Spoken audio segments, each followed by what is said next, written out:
database table column. For this, you need to do two or three things. Let us discuss all them one by one. On the markup side, your form, it should have enc type. This must be set equal to multipart / form data.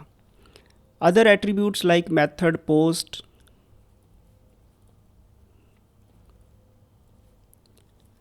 the most important thing is that this attribute must be set. If this attribute is not set, your file will not reach your server. It will not reach your method on the server. We close this form here, and inside this form we must have an input. Other inputs are obviously there, but for file we need a input type equal to file. These are all HTML5 attributes. Type is equal to file, name is equal to, let us say, my list. So your server side will receive this parameter my list, and this will give you access to the file or files that you send from the client side. This is the variable on the method in the backing class that will receive the file. Another attribute that you can set is multiple. Multiple means that your selection will allow more than one files to reach. If multiple is set, then your server will receive a collection. If multiple is not set, it will receive a single file. Then you can also add except equal to. These are all parts of this input. Except equal to, you can set the MIME types that you will accept.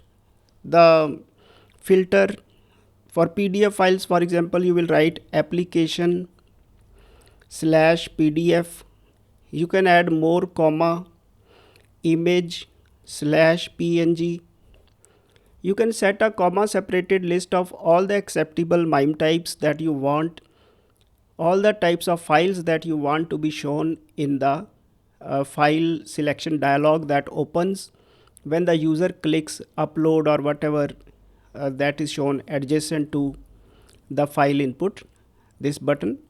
And when this button is clicked, the box will open, and that box will show only the PDF and image files. This is as far as your Razor markup on the client side is concerned. Now coming to the server side.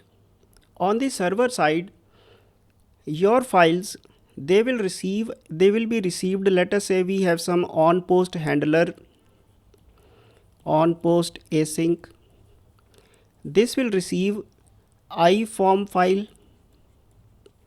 Now it's very simple. You just have to write iForm file and my list.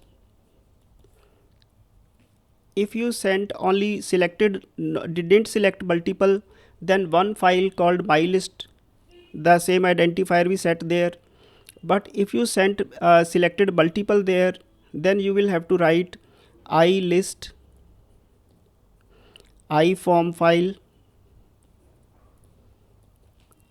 my list. So this means you will receive a collection of iForm file objects. Now this iForm file, this has certain interesting properties.